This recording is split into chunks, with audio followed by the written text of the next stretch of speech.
ના ના, પ્રધાનમંત્રી ફાકા ઠોકે છે. હું પોતે પણ ભાજપનો જ છું, એવું નથી કે હું ભાજપમાં નથી, બરાબર.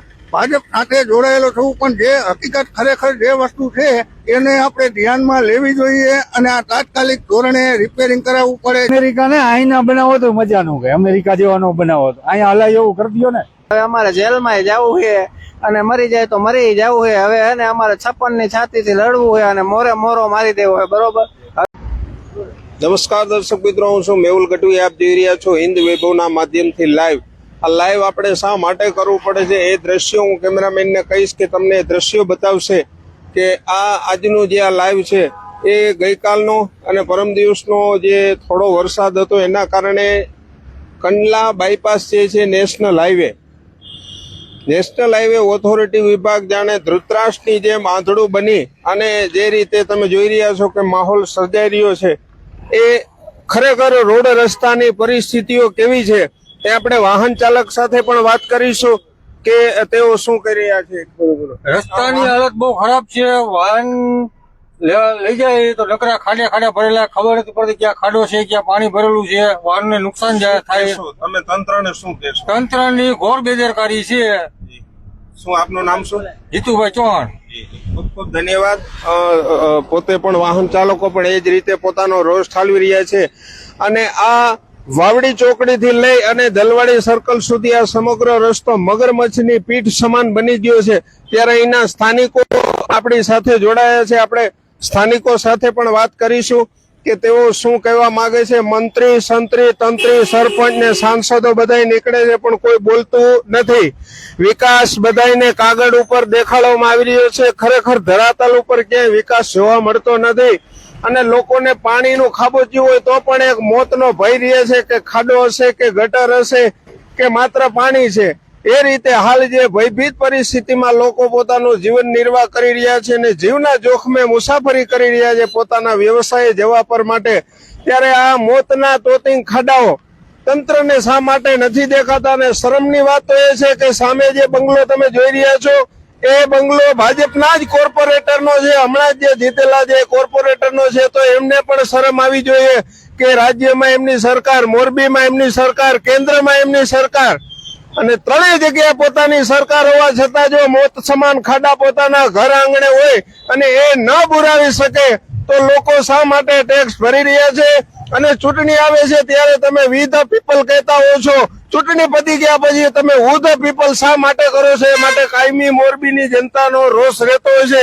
આપણે સ્થાનિકો સાથે પણ વાત કરીશું. જી, આપનું નામ જણાવજો. પરેશભાઈ કાંવર.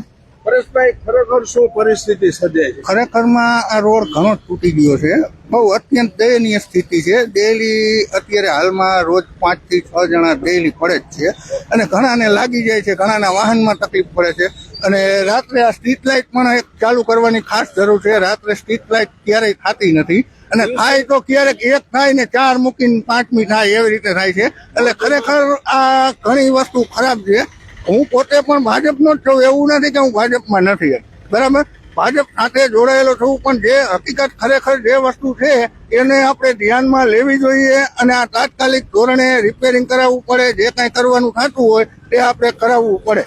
શહેરભરની અંદર દિવસે સ્ટ્રીટ લાઇટો ચાલુ હોય છે તો તમારે રાત્રે અહીં નથી મળતી? એમાં જે કાંઈ પોઝિશન જે છે, બરાબર, એ કોઈ વ્યક્તિને જેની જવાબદારી હોય એ વ્યવસ્થિત રીતે નિભાવે અને એની જવાબદારી સમજીને કાર્ય કરે તો ક્યારેય કોઈ પ્રજાને તકલીફ ન પડે અને કોઈ પણને તકલીફ ન પડે. પણ આ તકલીફ એક જ છે કે કોઈને પોતાની જવાબદારીથી જે કામ આપેલું છે એને વ્યવસ્થિત રીતે કરવું નથી, બાકી કોઈ બીજી કાંઈ તકલીફ નથી.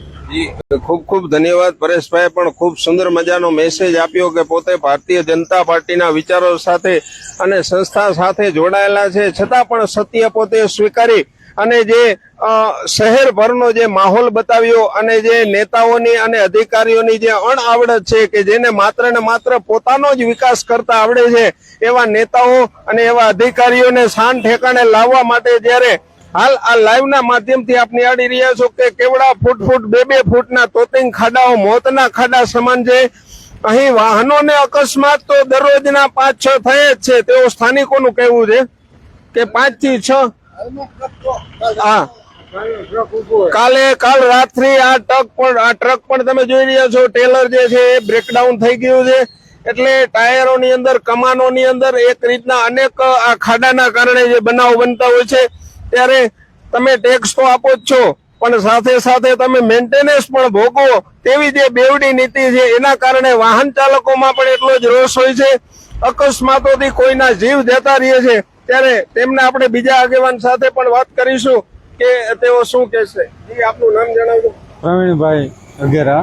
પ્રવીણભાઈ, શું પરિસ્થિતિ છે ખરાબમાં ખરાબ પરિસ્થિતિ. આ આપણે મોરબી માળિયાને જોડતો બાયપાસ છે, તો બાયપાસ ની અંદર જો આવા ખાડા હોય, આપણો મેન રોડ આ ગણાય મોરબીની અંદર, તો આમાં તંત્રને થોડીક ધ્યાન દોરવી જોઈએ. એમ કઈ રીતના બનાવો બનતા હોય? બનાવો તો મોટરસાયકલ વાળા કાયમ પડે, એને ઉભા કરી, અમે અહીં ઉભા હોય એટલે હાજર ઉભા કરીને પાછા વેતા કરી, હાલો આ ખાડા ઝારવો, આ ગોઠણ અમારા ખાડા થઈ ગયા છે. આ વાહન વાળા બધા બિચારા શું કરે, પોતાની હાલત એવી થઈ ગઈ છે. આમાં થોડુંક તંત્રને ગયો ધ્યાન આપે એમ. નીતિન ગડકરી અને નરેન્દ્ર મોદી તો એમ કહે છે કે અમે 2026-25 પૂરું થતા અમેરિકા જેવા રસ્તાઓ બનાવી નાખ્યું. શું કહેશો? રસ્તામાં અમેરિકા ને અહીંના બનાવો તો મજા નો ગઈ, અમેરિકા જેવાનો બનાવો તો અહીંયા હલાય એવું કરી દો ને. નરેન્દ્ર મોદીજી દેશના વડાપ્રધાન, તેમને પણ અમારી અપીલ છે અને નીતિન ગડકરીને પણ અમારી અપીલ છે કે અમારા મોરબી વાસીઓ તમને એટલો સંદેશ આપી રહ્યા છે કે અમારે અમેરિકા નથી બનાવવું, માત્ર ને માત્ર અમને મોરબી જેવા રસ્તાઓ કરી આપો તો પણ અમે તમારા આભારી છીએ. ત્યારે હાલ આપ જોઈ રહ્યા છો કઈ રીતે વાહન ચાલકો જે રીતના પરેશાન થઈ રહ્યા છે. આપણે બાઇક જે પરિસ્થિતિઓનો સામનો પોતે કરી રહ્યા છે દ્રશ્યોમાં. ચાલો, શું કેશો તમે? વાત જવા દો લલિતભાઈ, શું પરિસ્થિતિ દેખાય છે નજરની સામે. પણ નરેન્દ્ર મોદી અને નીતિન ગડકરી એવું કહે છે કે અમેરિકા જેવા રસ્તાઓ સમગ્ર ભારતમાં બની જશે. હા, અહીંયા અમેરિકામાં બન્યા ભલા, મોરબીમાં તો ખાડા છે, ઘણો વિકાસ છે મોરબીનો. અકસ્માતોના પણ એટલા બને. ભલે વાત જવા દો, રાતના બિચારા એકલા કેટલાય પડે. પરિવાર સાથે, બાળકો સાથે અમુક જાતા હોય. અને સામે ભાજપના કોર્પોરેટર મકાન છે. હા, કોઈ નથી કરાવતા. એટલે ખૂબ જ કમનસીબીની વાત કહેવાય કે સામે ભાજપના કોર્પોરેટર નું મકાન હોય અને એની સામે મોતના તોતિંગ ખાડા હોય. એટલે આ ખાડાઓની વાત કરવામાં આવે તો આપણે વિગતવાર વાત લઈએ કે આ જે રસ્તો છે એ રાજકોટ કંડલા જે બાયપાસ છે એની અંદર દલવાડી સર્કલ થી લઈ અને ત્યાં સુધીનો જે દલવાડી સર્કલ થી લઈ અને વાવડી ચોકડી જે મગરમચ્છની પીઠ સમાન રસ્તો બની ગયો છે. તો આપણે ट्रक वालों ने पण पूछीशु ये रास्ता कैसा है, क्या क्या परिस्थिति झेलनी पड़ती है? पूरा रास्ता पूरा खराब है, पूरा 2 नंबर में गाड़ी लेके आराम से राजगढ़ पुलिया के नीचे से। इसके कारण डीजल वगैरह पूरा डील गैस ऐसे हो रहा है और आपको वाहन में भी नुकसान होता रहता है। हाँ, पूरा गाड़ी में नुकसान हो रहा है। आप क्या कहोगे रास्ता बनाने वाले को, आप क्या कहोगे? रास्ता एकदम अच्छा करे।